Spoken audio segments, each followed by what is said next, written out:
Salut les devins, c'est Saikyo. Il est l'heure pour moi de vous proposer ma review de l'épisode 114 de Dragon Ball Super. Un épisode remarquable, je trouve. Remarquable par ses combats et bien sûr par sa qualité d'animation et de dessin. Tout n'était pas parfait comme toujours dans la vie, mais en tout cas j'ai eu cette sensation, ce sentiment de me rapprocher de ce que pouvait être Dragon Ball dans ses grandes heures et ses grands moments. Et je serai plus précis en vous disant que toute l'animation et même le style de dessin etc. de cet épisode-là me rappelait en particulier le style des derniers films Dragon Ball Z de l'époque. Les films DBZ avaient un style ultra proche de l'animé DBZ, mais il y avait un petit truc un petit peu différent, comme dans le film avec Janemba, le film Hildegarn, etc. Et ça, c'était du très très bon. D'ailleurs, c'est rare que je cite le nom des animateurs ou quoi que ce soit, mais là vraiment, on peut remercier le superviseur de l'animation, c'est-à-dire Monsieur Takahashi. Il est très connu, etc. pour ses qualités d'animateur, mais par contre, il faut savoir que c'est pas lui qui a tout fait. Il a supervisé l'animation de l'épisode. Supervision d'animation, ça veut dire qu'il a animé des scènes lui-même, mais qu'il a aussi tout revu et corrigé à sa sauce, c'est-à-dire que c'est lui qui donne le ton à l'épisode. C'est pour ça que toutes les scènes se ressemblent un petit peu, même si elles sont pas toutes animées par lui. Donc les devins, avant toute chose, je voulais vous remercier énormément pour ce que vous avez fait pour moi hier. Vous savez, je vous ai proposé 2 vidéos. C'était en fait la même vidéo découpée en 2 parties. La fin de Dragon Ball Super est-elle annoncée, partie 1 et 2. Et j'ai fait quelque chose d'exceptionnel dans cette vidéo-là, c'est tout simplement que je vous ai demandé de mettre un maximum de likes et d'exploser le record. L'ancien record de likes était de 2500 likes sur la chaîne, et là, aujourd'hui, en moins de 24 heures, on est à 7500 likes, vous voyez le screenshot. 7500 likes sur la première partie et 3400 likes sur la deuxième partie. Je ne sais même pas comment vous remercier, je peux pas vous décrire à quel point j'ai été heureux de voir ça, et c'est vraiment un truc de fou, parce que avoir 7500 likes sur une vidéo, généralement, je suis toujours sur YouTube. Quand je suis pas en train de travailler mes vidéos YouTube, ça veut dire que je regarde une vidéo YouTube, pour tout vous dire. Donc j'ai l'habitude de comment ça marche un petit peu. Généralement, ces chiffres-là, c'est sur des chaînes YouTube qui ont 500 000, 1 million, des trucs comme ça, d'abonnés, vous voyez, et nous, on est 45 000. Et malgré le fait qu'on soit beaucoup moins nombreux qu'ailleurs, vous avez réussi à le faire, je vous en remercie du fond du cœur. Par contre, là, les gars, vous vous êtes mis dans la merde, parce que battre 7500 likes, à mon avis, c'est pas possible, mais bon. En tout cas, je vous en remercie encore une fois, et maintenant on rentre dans le vif du sujet de cette review de l'épisode 114 de Dragon Ball Super. Cet épisode était que du combat, je l'ai déjà dit, et c'est peut-être un peu aussi le reproche que je lui fais. C'est-à-dire que sur toute la partie combat, Kale, Caulifla et Goku, que ça soit que du combat sans explication ou quoi que ce soit, c'est parfait, c'est ce qu'il fallait. Mais bon, sur la partie fusion à la fin de cette fameuse Kefura ou Kafla, comme vous voulez, appelez-la comme vous voulez, on se comprend, c'est l'essentiel. Eh bien, à ce moment-là, je trouve que l'épisode a manqué d'explications. Alors certes, les explications viendront peut-être en épisode 115, et sûrement. Mais du coup, prenons les choses dans l'ordre. Eh bien déjà, on nous a mis dans l'ambiance avec cette fameuse Kale qui se retransforme dans cette forme-là très brolyesque, que l'on appelle le Super Saiyan Berserker désormais, avec des plans d'une qualité extraordinaire, j'ai envie de dire. Bien sûr que tout le monde est apeuré, regardez-moi ce plan-là dans la fumée. Si ça vous a pas rappelé un Broly d'époque, là on y était clairement. Je suis un petit peu rassuré aussi dans cet épisode-là parce que la Toei Animation n'a pas oublié le combat Vegeta contre Toppo, c'est déjà une bonne chose. Je vous avais dit, j'ai très peur que ça soit un petit truc pour mettre de l'ambiance, mais qu'en fait, c'est pétard mouillé, il n'y a rien du tout. Pour le moment, ce combat existe toujours. Il existe très très peu, on en sait très peu.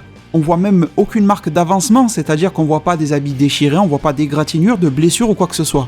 Donc on ne sait pas, est-ce qu'ils sont en train de se boire un thé à la Gowasu ou est-ce qu'ils sont en train de se taper, vous voyez, mais en tout cas on nous montre que ça progresse, tout le monde est surpris par ce qui, même Jiren est perturbé dans sa méditation, donc clairement on peut supposer et comprendre que celui qui arrivera à perturber le plus Jiren dans sa méditation et à le perturber totalement, eh bien sera le prochain adversaire de Jiren, ça ne fait plus aucun doute je pense. Et le truc dans ce combat Vegeta contre Toppo, c'est que pour le moment, on en a eu, je sais pas moi, peut-être 30 secondes, si on recolle tous les morceaux, amusez-vous à faire ça, eh bien Vegeta donne l'impression de dominer, c'est lui qui a donné le plus de coups, et en échange de ce que nous on a pu voir, il n'en a pas reçu beaucoup des coups, vous voyez, donc pour le moment c'est à l'avantage de Vegeta, mais vous savez que c'est pas forcément celui qui commence le mieux qui va gagner non plus. Bon, vous me connaissez bien, je suis forcément pour Vegeta dans ce combat-là, mais on a très peu de pistes, mis à part l'avantage qui lui est donné. En tout cas, on a eu une scène qui était très prévisible, mais que j'ai trouvé mise en scène assez différemment de ce à quoi j'aurais pu m'attendre. Parce qu'au final, la Toei Animation a décidé de ne pas perdre de temps tout simplement sur un combat de Kale qui sera en mode berserker machin, ils ont préféré la calmer tout de suite, quelques paroles de Caulifla et on y est. Alors en soi, ça c'est pas mal du tout, ça nous permet de gagner du temps, d'éviter certaines répétitions et tout ça. J'ai beaucoup aimé le discours de Caulifla qui était très humble et tout ça, sachant que Caulifla a délaissé pendant de longs moments Kale, elle avait tendance à l'oublier parce que son esprit Saiyan qui l'a poussé au combat lui faisait oublier certaines choses importantes de la vie. Donc là on a une Caulifla qui prend conscience un petit peu des choses importantes et des personnes importantes à sa vie et qui le dit à haute voix. Donc ça j'ai beaucoup aimé. Par contre ce que j'ai pas aimé, ça a duré 1 seconde mais j'ai pas aimé, c'est cette espèce de transition en façon monde des bisounours, parce que j'aimais beaucoup justement de voir cette Kale qui pleure carrément, les larmes aux yeux, les larmes qui lui coulent sur le visage, etc.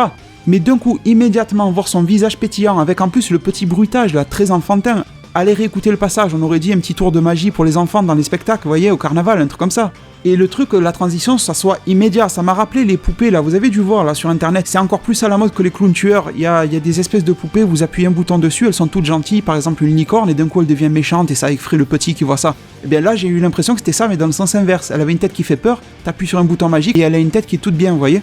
Bon, mis à part ce détail, j'ai envie de dire, des réalisations, ce qui nous a été proposé était très logique. Et de toute façon, si vous avez suivi soit mon analyse de preview, soit ma review du futur, vous êtes bien au courant, je vous en avais fait la prédiction. Je vous avais dit que Kale finirait par avoir son Super Saiyan de niveau 1, son Super Saiyan Berserker type Broly, et qu'elle finirait par avoir son Super Saiyan Berserker contrôlé. Et c'est bien ce qui s'est produit. Et une chose aussi que je vous avais dit, c'est que je ne pense pas que l'on reverra la Kale en mode gros muscle. Et je pense que cet épisode-là vient de nous le dire un petit peu. Mis à part si elle pète un câble pour quelque chose, pourquoi pas, mais ça sera vraiment quelque chose d'exceptionnel et pas quelque chose de voulu comme elle a pu le faire cette fois-ci. Je pense vraiment que le Broly maintenant, ça y est, c'est plié. On peut refermer cette page-là et on n'en entendra plus vraiment parler. Et d'ailleurs, je ramène ma question maintenant. Est-ce que l'auto-animation, même si Broly n'est pas canon, ne fait pas partie de la chronologie, etc., est-ce que l'auto-animation ne veut pas nous prouver et nous dire d'une manière un petit peu déguisée que si elle avait pu inclure Broly dans la série et qu'elle aurait pu, ou par exemple faire un film supplémentaire sur lui, etc., est-ce qu'elle ne lui aurait pas donné une transformation qui serait beaucoup plus maîtrisée, calme, etc. Une transformation tout simplement dans l'apaisement. D'ailleurs, ça aurait très bien pu être la fin du premier film. On n'aurait pu avoir qu'un seul film Broly, dans lequel Goku se met à raisonner Broly. Ils font ami-ami, l'autre il commence à changer de tête, à dégonfler un petit peu des muscles, il a une nouvelle forme de transformation contrôlée, et on en reste là, on se serre la main. Sauf que bon, l'auto-animation a voulu exploiter ce personnage un petit peu maudit, parce qu'à chaque fois il se fait défoncer mais il revient, etc. On en est même arrivé à le cloner, pour en faire le fameux Bio Broly. Et la légende Broly ne serait pas du tout la même qu'actuellement, elle serait sûrement tout aussi connue, mais pas du tout la même. Donc peut-être que justement la Toei se dit qu'avec le recul, les années qui ont passé, etc., le scénario Broly n'était pas assez fouillé et poussé, et qu'ils auraient pu en faire quelque chose de beaucoup mieux écrit. En tout cas, je trouve ça sympa comme idée de proposition qu'ils sont peut-être en train de nous faire, il n'y a pas d'interview ou quoi que ce soit. Bon, en tout cas, le combat se relance de plus belle, Goku est toujours en Super Saiyan de niveau 2, Caulifla aussi, et Kale, bon, elle est dans ce mode de transformation. Pour le moment, j'ai pas de nom officiel à vous donner. Vous remarquerez bien que ce qui a été dit dans la preview précédente n'a pas été du tout dit ou mentionné ici. Vous savez la fameuse phrase du Densetsu no Super Saiyajin, le Super Saiyan légendaire. Personne n'a dit, pas même un dieu, ni Whis, ni Champa ou Vado, je sais pas quoi. Absolument personne n'a prononcé le mot de Super Saiyan légendaire dans cet épisode-là. C'est uniquement le texte qui a été donné au personnage de Goku dans la preview pour annoncer cet épisode-là. Donc, je pense, on verra bien ce que va nous dire l'avenir, mais que cette histoire de Densetsu no Super Saiyajin, il fallait vraiment se la prendre au sens large du terme. Un petit peu comme ça l'a toujours été dans la série, le mot Densetsu no Super Saiyajin a souvent été utilisé à diverses reprises et pas forcément pour qualifier la même chose. Ça l'a été pour le Super Saiyan 1 sur Namek, ça l'a été pour le Super Saiyan Blue dans le film Fukatsu no F. Alors d'accord, ce film n'est pas canon, même si son histoire a été à 90% reprise dans la série, mais les mots ont quand même été prononcés, et bien sûr que ces mots-là ont été dits aussi pour Broly, et ça a été dit dans la fameuse preview d'épisode 114, mais bizarrement ça a été totalement effacé de l'épisode final. Donc je pense que la Toei s'est dit que ça allait peut-être causer déjà pas mal de questions, et surtout que c'était pas une phrase à prendre très au sérieux, c'était juste pour dire que voilà, enfin, elle n'était plus un monstre de puissance qui perd la raison, mais qu'elle était un vrai Super Saiyan, digne de la légende des Super Saiyans. Je pense qu'on peut en rester là. En tout cas, ce combat s'enchaîne d'une manière très agréable, qu'il ne fallait pas s'attendre à voir une Kale qui allait déboîter tout le monde, et d'ailleurs Krillin et Tenshinhan nous ont dit deux choses, ils nous ont dit qu'elle contrôle parfaitement son pouvoir et que son ki a encore plus augmenté. Ça veut dire que cette Kale-là est plus puissante que la Kale Berserker monstre fou. Et pourtant on se rappelle de soi-disant Kale qui avait fracassé un petit peu dans tous les sens Goku, même le Kamehameha ne semblait pas lui faire grand chose. Et bon, moi j'en ai parlé sur la chaîne, je vous ai expliqué pourquoi d'après moi Goku était supérieur en SSJ Blue à cette fameuse Kale à l'époque et qu'il y avait des signes visibles, et là on en a la preuve. Une Kale plus puissante que la Kale de l'époque n'arrive pas à venir à bout d'un Goku Super Saiyan 2, et en plus elle est en train d'être aidée en coopération avec Caulifla Super Saiyan 2. Je pense que là tout est dit. En tout cas, je suis très content d'avoir eu un énième retour du Taioken, je trouve que cette attaque-là a grandement sa place dans Dragon Ball, et en particulier dans Dragon Ball Super maintenant. J'avais vraiment l'impression que Goku, d'accord, il combattait pour sa survie, tout ce que vous voulez, mais qu'il combattait aussi pour les éduquer, et que les deux filles se démenaient du mieux qu'elles pouvaient pour essayer d'atteindre leur maître, vous voyez.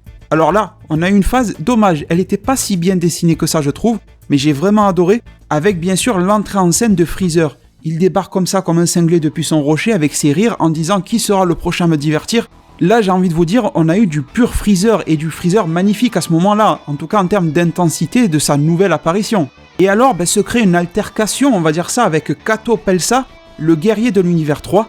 Je vous avais déjà montré sa tête sans casque dans une vidéo il y a, je sais pas, peut-être un mois, un truc comme ça. Je me rappelle plus du titre de la vidéo, mais c'était la vidéo où je vous détaillais toutes les pages du Godpad qui venaient d'être révélées. C'est là-dedans, et on voit ce gars-là sans qu'il porte son casque. Donc je n'en dis pas plus ici, j'ai pas envie de spoiler, etc. Mais en tout cas, ce gars-là fait partie de l'équipe des robots de l'univers 3. Et il s'annonce comme un justicier qui peut changer un petit peu ses capacités grâce à sa combinaison. Donc ce gag-là, on le connaît de la part de Toriyama, parodier les fameux super-héros japonais, etc. Un petit peu comme les Power Rangers du Japon, si vous voulez, sachant que ça existait avant les Power Rangers, bien sûr, et sachant que c'est quelque chose d'ultra populaire au Japon, et peut-être même plus que Dragon Ball, en tout cas si l'on suit les audiences. Ce type de série de super-héros au Japon, c'est plus populaire que Dragon Ball Super. Et la blague, elle était bien faite, mais j'ai envie de vous dire que ça fait peut-être un petit peu trop de fois qu'on nous l'a fait, parce qu'au final, on nous l'a fait avec le Commando Ginyu, on en l'a fait avec les Pride Troopers, on nous le fait à chaque fois de manière récurrente avec des tas de personnages. Là, je vous ai cité que les principaux, mais ça fait beaucoup, vraiment.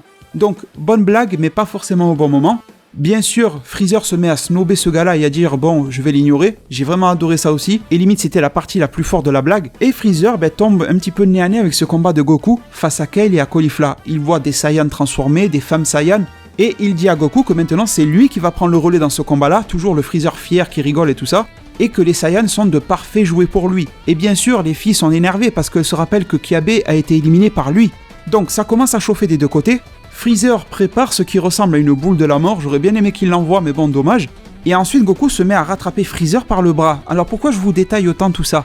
Simplement parce que, bon, c'est pas canon aussi. Cooler, le frère de Freezer, n'existe pas dans la chronologie de Dragon Ball. Il existe uniquement dans les films qui font uniquement partie de l'univers artistique de Dragon Ball, pas de l'histoire. Mais la manière dont Goku a attrapé le bras de Freezer, forcément que ça m'a rappelé cette image-là de Goku, Super Saiyan, qui attrape l'avant-bras à peu près au même niveau de son entre guillemets frère couleur. Je ne sais pas sincèrement si la Toei a vraiment pensé à ça ou si c'est un petit peu le fruit du hasard, mais en tout cas c'était cool. Et bien sûr que la phrase que je retiens, c'est quand Goku lui dit « bon, laisse-moi, le premier arrivé, premier servi, machin ». Il y a eu toute cette mise en scène avec Freezer qui a voulu faire une petite vague de ki dans le dos de Goku, mais tout ça c'est juste de la mise en scène. Je pense que ça n'apporte rien au scénario. Par contre, une phrase qui peut apporter des choses au scénario, c'est quand Freezer a dit à Goku « dépêche-toi de perdre, comme ça je prends la suite de ton combat ». Et si vous avez suivi encore une fois ma vidéo analyse de preview ou review du futur, peu importe, je vous ai parlé, je vous ai même fait la prédiction que d'après moi c'était Freezer qui allait se battre contre Kefura. Du coup je suis toujours dans cette idée-là, je pense que Freezer est le plus adapté pour ça, et de toute façon je pense que si Goku se fait tabasser par Kefura, il n'y a que 3 autres affiches possibles. Pour moi il y a Freezer, il y a Végéto et il y a Jiren. Le souci c'est que Végéto c'est peut-être la plus cool, la plus fanservice, etc. Mais c'est celle qui sert le moins le scénario je trouve. En deuxième place, Jiren, parce que ça voilà, c'est dans le cadre du tournoi du pouvoir, il n'y aurait rien de fou à ce que ça se passe. Et la plus cohérente carrément, je pense que c'est Freezer. Et je ne vous spoile pas la preview, mais si vous vous rappelez de ma prédiction, je vous avais expliqué pourquoi d'après moi ça ne serait pas Gohan ou Vegeta ou C17 et C18. Je vous dis juste une chose sans vous spoiler, regardez la preview de l'épisode 115 et vous allez voir que ça correspond totalement à ce que j'ai décrit. Donc bon, je ne sais pas si on va vraiment y arriver ou pas, mais ça me semble très probable que ça prenne cette direction-là, ça me semble ultra logique. Et en plus, en termes de puissance, on aurait sûrement quelque chose d'assez équilibré entre Freezer et Kefura, sachant qu'on ne sait pas si Golden Freezer s'est donné à fond dans l'épisode 95 face à Goku. Freezer est quelqu'un qui planifie énormément les choses, donc il en a peut-être encore énormément sous le pied, le fameux Shin Golden Freezer. Freezer, contrairement à Goku, il est en pleine forme, alors que là, rappelons-nous que même si Goku sent un petit peu sa puissance bouillonner, il est quand même diminué par la fatigue de son combat face à Jiren. Le Kaioken x20 et j'en passe. Faut quand même être costaud pour aller se battre après s'être pris les coups de Jiren dans tous les sens. Et ça, Freezer n'a pas eu à se les taper. Bon, en tout cas, la deuxième moitié d'épisode se relance. Freezer n'est que spectateur, mais en tout cas, il est pas parti, il est toujours là, donc ça me rassure encore plus dans cette prédiction-là. Et là, forcément, la coopération Kale-Caulifla se met en place, et ça marche plutôt bien, il faut le dire, face à ce Goku Super Saiyan 2. Kale arrive plutôt à l'immobiliser, Caulifla arrive même un petit peu à pressentir où est-ce que Goku pourra se positionner après la téléportation. Bon, j'ai pas envie de vous parler de Caulifla Ultra Instinct, mais en tout cas, c'est quand même une belle analyse du combat de sa part, faut rester terre à terre, Et après tout ça, et dans une scène très classe, super bien dessinée, un style au niveau des ombrages, etc. que j'adore vraiment, eh bien Goku juge nécessaire et se sent capable, c'est très important de dire ça, de passer au niveau de Super Saiyan God. Regardez ces images-là, elles sont carrément magnifiques. Et bien sûr que du côté de Kaioshin, Shin et le doyen, la remarque est faite, mais comment ça se fait que Goku peut arriver à ce niveau-là Il avait pourtant dit qu'il n'avait pas récupéré et tout ça. Et Krillin fait la réponse et il dit oui mais c'est Goku, c'est dans sa nature, il nous surprend, etc. Dépassement des limites, tout ça. Je suis 100% d'accord avec Krillin. Mais il faut quand même reconnaître que ce Goku Super Saiyan God est limité par rapport à un Goku Super Saiyan God qui serait en pleine forme. On est quand même sur un Goku qui force histoire de dépasser ses limites. Et je pense que c'est exactement pareil qu'un élastique. Vous pouvez tirer, il va s'étendre, et vous pensez alors qu'il devient de plus en plus long, mais à un moment il va finir par casser. Et à partir de là, les devins, je trouve qu'on a eu un enchaînement de scènes très très classe, vraiment. Le Goku qui fait un petit peu du pistolet avec son ki et tout ça, c'était super beau à voir, c'était magnifique. Les chorégraphies de combat étaient très jolies, les enchaînements, le regard de Goku qui était superbe, on sentait que là il rigolait plus trop. Mais je vous avoue que même si Goku a été supérieur à ces deux filles-là, c'est un fait, et que même à la fin, on va en reparler, on y est presque, Goku a failli les battre, s'il n'y avait pas les Potara, c'est bon, ils étaient foutus. Eh bien je trouve que la Toei n'a pas donné suffisamment de supériorité à Goku et Seiji God dans ce combat-là. Même si, comme je viens de le dire, Goku et Seiji God à ce moment-là n'est pas du tout en pleine possession de ses capacités. Il est en train d'exploiter son ki divin, etc. Ça doit être super difficile à faire dans son état. Mais quand même, j'aurais préféré que là, limite, ça devienne le maître qui fait la leçon, vous voyez, et que les élèves ne peuvent plus suivre. Alors que bon, elles ont été complètement dépassées. On se rappelle par exemple quand Kale a envoyé sa vague de ki sur Goku et Goku en est ressorti. Ça, j'adore ça quand ça se passe dans Dragon Ball, de manière générale dans les films et tout ça. Quand il y a le méchant ou le gentil, peu importe, qui se fait enfermer dans une vague de ki et le mec marche dedans ou fonce dedans et en gros il sent rien, là on sent qu'il y a un fossé entre les deux puissances. Mais malgré ça, j'ai trouvé que sur les phases au corps à corps, on sentait pas assez la supériorité de Goku, c'est un petit peu dommage. Et même au début, sans parler de corps à corps, quand Goku a fait son pistolet, qu'il a tiré, Caulifla SJ2 qui a réussi à l'esquiver, bon, j'aurais préféré quand même que Caulifla essaie de l'esquiver, mais que Goku par exemple lui touche l'épaule ou les rafle ou quelque chose comme ça. Donc la direction qui a été prise était bonne, mais il fallait l'appuyer un petit peu plus, en tout cas à mon goût. Et d'ailleurs ça aurait été pas plus mal de faire ce que je dis, en tout cas je pense, parce qu'avoir un Goku totalement écrasant, sans aucune discussion face à Kale et Caulifla, et derrière on aurait eu une Kefura qui écrase Goku et Seiji God, ben là on aurait vu encore plus la puissance éclatante de Kefura. Bon, en tout cas les choses ne se sont pas vraiment passées comme ça, mais presque. On aura quand même eu des scènes épiques dans ce combat là, et par exemple je vais aussi vous mentionner quand Goku s'est mis à manipuler sa boule de ki de manière téléguidée, nous rappelant forcément le Sokidan de Yamcha. Et ça aurait pu être cool d'ailleurs que Goku le mentionne, parce que il a dit désolé Tenchin Han, je t'emprunte ta technique, le Taioken. Ça aurait été drôle qu'il fasse un message un petit peu comme ça à Yamcha en disant Yamcha désolé je t'emprunte ta technique, et on aurait eu une espèce de Sokidan bis avec un plan d'une seconde sur Yamcha qui se trouve sur Terre, qui se mord la langue ou je sais pas trop quoi parce que Goku vient de parler de lui. Ça aurait été cool et drôle.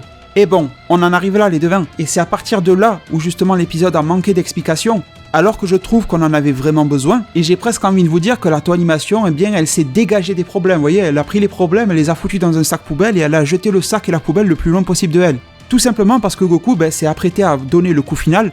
Au bout d'un moment, maître élève d'accord, mais il faut bien s'éliminer. Goku balance un superbe Kamehameha en mode Super Saiyan God, tout le monde est content, Beerus machin. Caulifla commence à utiliser la fusion Potara, elle lui dit bon, je t'ai dit que si on s'unissait, on serait les plus fortes de tous les univers. Bien sûr qu'elle lui répond que oui.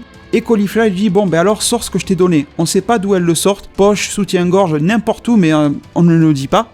On voit juste deux petites illuminations vertes. Le plan de caméra se recule, donc on ne voit pas si elles sont transformées ou pas au moment de faire la fusion. Et on se rappellera que d'après le vieux Kaioshin, ce n'est pas conseillé du tout d'être transformé pour des Saiyans au moment de la fusion. On peut supposer que quand la caméra s'est reculée, elles se sont détransformées, je sais pas comment on dit ça. Donc forcément que cet aspect transformation pourrait leur causer des problèmes si elles ne l'ont pas fait. Mais je pense qu'elles n'étaient pas transformées, parce que si elles avaient fusionné transformées, je pense qu'elles seraient apparues transformées. Alors que non, elles apparaissent en forme de base, donc je pense que tout va bien, contrairement à par exemple Gatai Zamasu. Il y avait des signes quand même, ses cheveux relevés, etc., qui nous montraient qu'il avait fusionné transformé avec Goku Black et Seiji Rosé. Et donc Kale nous sort bien que Caulifla et Kale ça fait Kafla ou Kefura comme vous voulez. Moi pour le moment je suis toujours resté sur Kefura, j'aime beaucoup ça. Et d'ailleurs dans ma dernière vidéo je vous avais fait un petit sondage, je vous avais dit qu'est-ce que vous dites entre Kefura et Kafla, et à 90% à vue d'œil en tout cas vous m'avez dit Kefura. Donc je pense pas être si fou que ça. Donc les explications les voici, et autant vous dire qu'elles sont très courtes. On a un très léger flashback dans le fameux Akashinkai de Champa, sa fameuse planète. J'adore sa planète, j'adore cette espèce de palais, je trouve ça super joli. Limite un petit peu façon 1001 nuits, j'adore vraiment. Champa qui leur donne simplement et bêtement les Potara en prévention pour le tournoi du pouvoir et à utiliser en dernier recours. Sur cette image-là, vous voyez bien que le Kaioshin de l'univers 6, il a ses Potara sur les oreilles. Donc on se pose toujours la question de où il a sorti les Potara. Moi, je reste convaincu qu'elles proviennent de son assistant. Regardez, je vous affiche sa tête à celui-là. Ça fait très longtemps qu'on ne l'a pas vu. parce que je pense pas que le gars il tienne une boutique de potarade sur sa planète, donc en toute logique il les a trouvés sur un autre Kaioshin.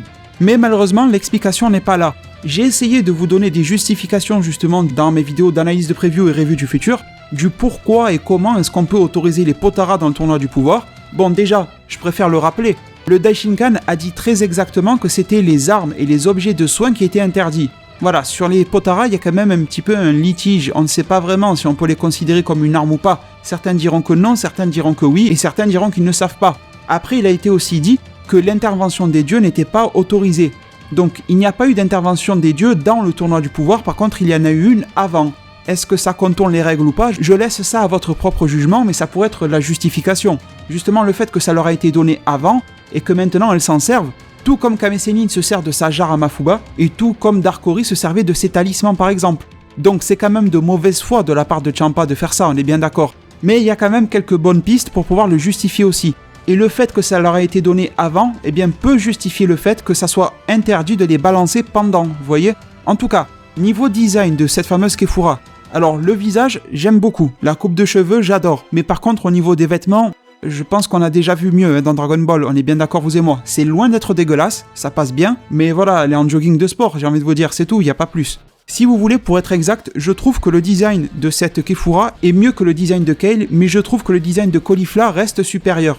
Les vêtements, etc., je trouve qu'ils en voient beaucoup plus chez Caulifla que là. Forcément, tout le monde est choqué par cette surpuissance-là. Goku dit même une phrase du style « Sa puissance est tellement grande, son niveau de ki, que je n'arrive pas à en sentir la fin ».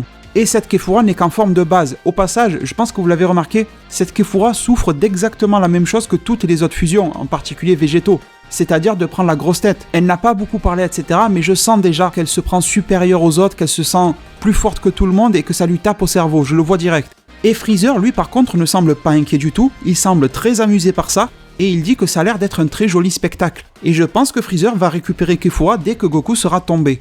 Du coup, on a Kefura, justement, qui prend le melon et qui surjoue un peu, même si je pense que quand elle a foncé vers Goku et que Goku n'a rien vu passer, je pense qu'elle-même ne se contrôlait pas assez bien et qu'elle a été trop loin par rapport à ce qu'il fallait. Je pense qu'elle voulait atterrir devant Goku, mais qu'elle a mis trop de force pour se déplacer et qu'elle est arrivée trop loin, tout simplement. Même si au niveau des vêtements c'est Kale qui ressort, je trouve vraiment qu'en termes de personnalité c'est Caulifla qui ressort, même une Caulifla amplifiée. Derrière Goku SJ God, dites-moi votre avis, mais je trouve qu'il était complètement à la ramasse face à cette CAF-là, il lui envoie des vagues de ki, elle le repose d'une main en criant que c'est faible, etc. Et là sur ce coup j'avais tort, parce que je vous avais dit, d'après moi Goku SJ God sera de niveau équivalent avec une Kefura forme de base. Là il y a de quoi être surpris, parce que Kefura est encore au-dessus, justement. Et du coup forcément, est-ce que cette puissance de Kefura est justifiée ou pas? Mais je veux dire en termes vraiment de débat de puissance, est-ce que c'est normal, est-ce que la Toei abuse, etc. Pour le moment, je ne réponds pas à cette question-là, tout simplement pour une bonne raison, c'est que l'on n'a pas les explications. Et par explication, j'entends par exemple les propriétés des potaras de l'univers 6, on ne les connaît pas, elles sont vertes, elles ne sont pas jaunes comme celles de l'univers 7. Peut-être et probablement qu'elles agissent différemment encore une fois que celles de l'univers 7, ça on n'en sait rien, donc tant que je ne sais pas, je ne peux pas ouvrir ma bouche. Est-ce que les potaras aussi, en plus d'être un multiplicateur de la puissance des personnes, c'est-à-dire qu'il avait été révélé dans une interview de Toriyama que les potaras c'était la multiplication de la personne A et de la personne B. Donc ici, je sais pas si Kale a une puissance égale à 12 et Caulifla une puissance égale à 10, vous multipliez 12 par 10 et ça vous fait un être qui a une puissance de 120, vous voyez, je vous dis ça au hasard. Donc ça, on le sait. Mais est-ce que les potaras ont aussi la capacité de révéler le potentiel? Parce que si c'est le cas, alors là, ça explique totalement pourquoi Kefura dispose de cette puissance-là. Kefura, Kale et Kiabe ont des potentiels très nettement supérieurs à ceux de Vegeta, Goku. Comme je vous avais dit, pour moi, les Saiyans de l'univers 6 ont un potentiel très similaire à celui de Gohan, qui lui est un mi-Saiyan, mi-terrien. Donc, la puissance de Kefura, on s'en parlera, mais pas aujourd'hui, pas dans cette vidéo, ce n'est pas le bon moment. Tout comme la preview de l'épisode suivant. Je laisse bien sûr ça à ma revue du futur de l'épisode. Pour aujourd'hui en tout cas, cet épisode 114, très satisfait par ce que mes yeux ont vu, mais on va dire que mon cerveau est un peu moins satisfait par le manque d'explications. Dites-moi, vous, bien sûr, en zone commentaire, ce que vous pouvez penser de tout ça. J'espère pouvoir vous retrouver très nombreux au niveau des soutiens, des likes, des j'aime sur cette vidéo-là, c'est super important. Et encore merci pour le record que vous avez fracassé hier en montant la barre des likes à 7500, c'est juste inimaginable. Merci aussi de m'avoir suivi et écouté aujourd'hui. Prenez tous très bien soin de votre futur et à plus pour de prochains arts divinatoires.